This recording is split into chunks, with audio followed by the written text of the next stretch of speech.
Assalamualaikum warahmatullahi wabarakatuh. Saya Agus Padilla Hardian dari kelas TI 1B akan mempresentasikan materi tentang arsitektur komputer dan jaringan komputer untuk memenuhi ujian tengah semester mata kuliah pengantar teknologi informasi. Oke, yang pertama, apa itu arsitektur komputer? Pengertian arsitektur komputer menurut Wikipedia adalah konsep perencanaan dan struktur pengoperasian dasar dari suatu sistem komputer. Arsitektur ini merupakan rencana cetak biru dan deskripsi fungsional dari kebutuhan bagian perangkat keras yang didesain, terutama kecepatan proses dan sistem interkoneksinya. Lalu ada arsitektur komputer von Neumann. Pada saat awal, komputer berukuran sangat besar sehingga komponen-komponennya dapat memenuhi sebuah ruangan yang besar. Sebagai pengguna, menjadi programmer yang sekaligus merangkap sebagai operator komputer, juga bekerja di dalam ruangan komputer tersebut.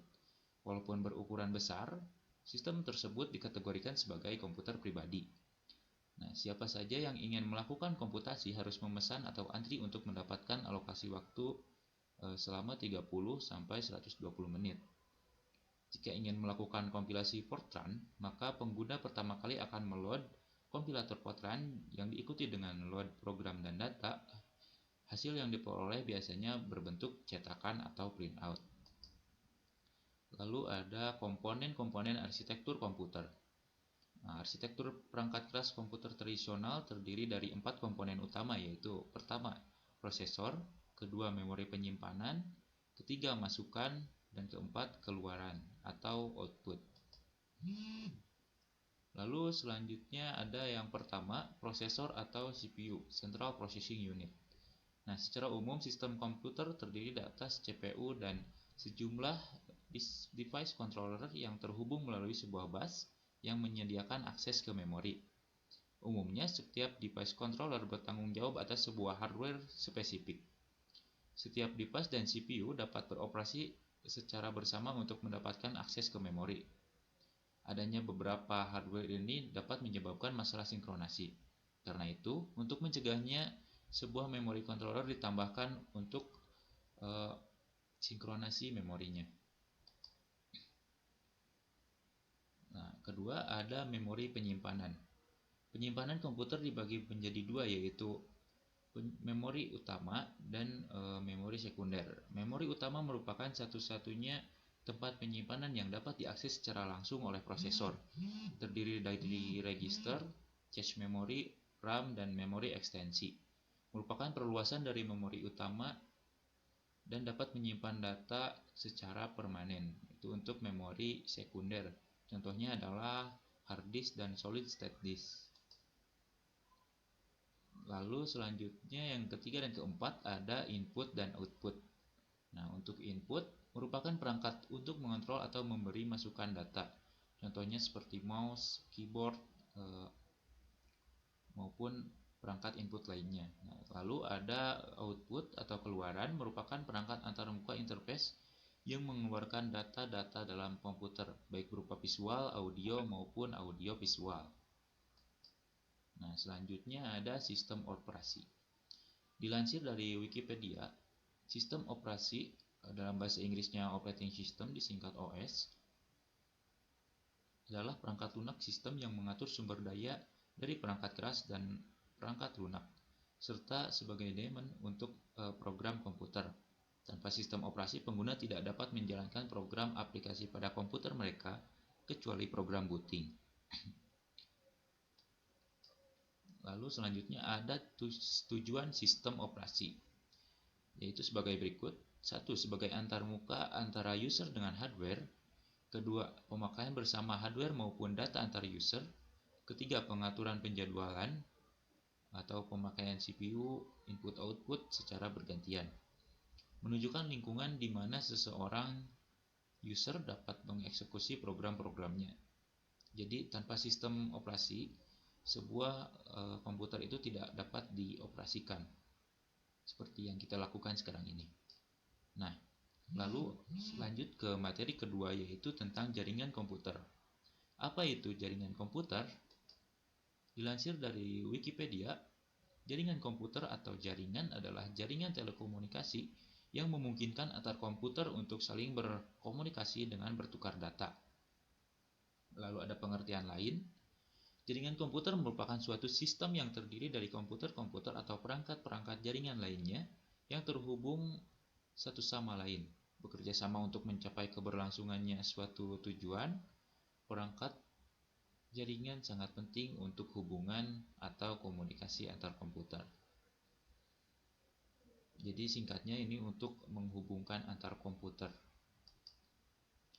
Nah, lalu ada network building block. Semua jaringan, baik itu besar maupun kecil, membutuhkan hardware khusus jaringan. Untuk jaringan kecil, hardware mungkin dapat terdiri tidak lebih dari sebuah network interface card atau NIC pada setiap komputer, kabel untuk setiap komputer, dan switch jaringan di mana semua komputer tersambung. Jaringan besar mungkin terdapat komponen tambahan seperti router dan repeater. Jadi semua komputer yang memakai jaringan itu pasti akan memakai ini, NIC dan lain-lainnya. Nah, lalu ada lagi tentang network building block. Kecil atau besar, semua jaringan dibangun dari building block dasar berikut. 1.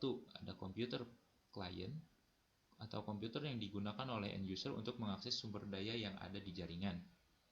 Jadi ini seperti komputer yang biasa kita gunakan. Lalu ada komputer server, di mana komputer yang menyediakan sumber daya yang digunakan untuk bersama, seperti di storage dan printer, dan juga layanan jaringan seperti email dan akses internet. Nah, seperti kita menyimpan data di cloud, nah itu datanya disimpan di komputer server. Nah, lalu ketiga ada network interface card atau NIC. Network interface card yang terpasang dalam komputer memungkinkan komputer berkomunikasi melalui jaringan. Jadi walaupun komputernya sudah ada tapi dia tidak punya NIC atau network interface card, maka dia tidak akan bisa terhubung ke dalam jaringan atau ke komputer lain.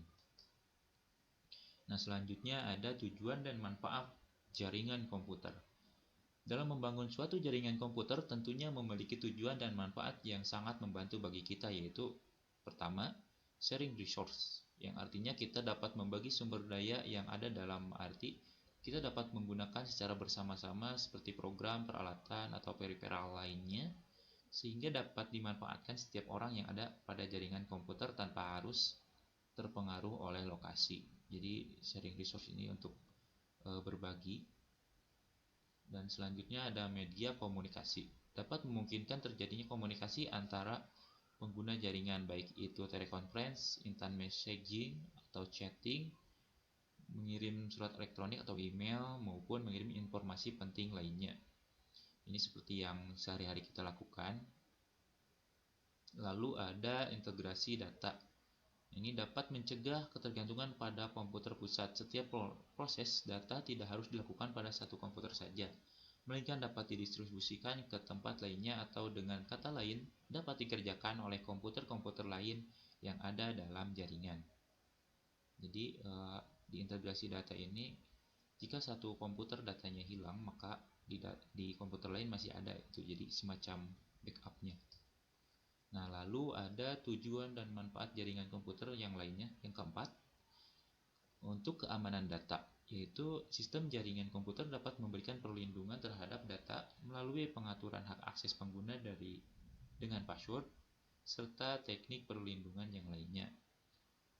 Jadi melalui jaringan komputer kita bisa memberi akses kepada setiap pengguna gitu, sesuai keperluannya. Nah, lalu ada web browsing. Browser web memungkinkan kita untuk melihat informasi yang ada dalam sebuah web server di suatu tempat di dalam internet.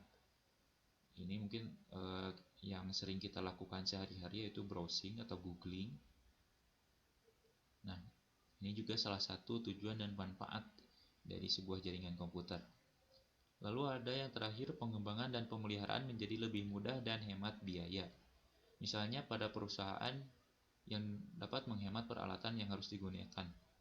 Nah, pada prakteknya mungkin ini seperti tidak usah membeli suatu server fisik, tapi kita bisa membeli suatu cloud server dengan cara berlangganan gitu. Jadi tidak usah membeli server fisik dan memasangnya lagi gitu. Nah, lalu selanjutnya apa saja aplikasi berbasis jaringan yang ada di internet, yaitu sebagai berikut. Jaringan yang digunakan untuk menyediakan layanan jaringan bagi pengguna jaringan.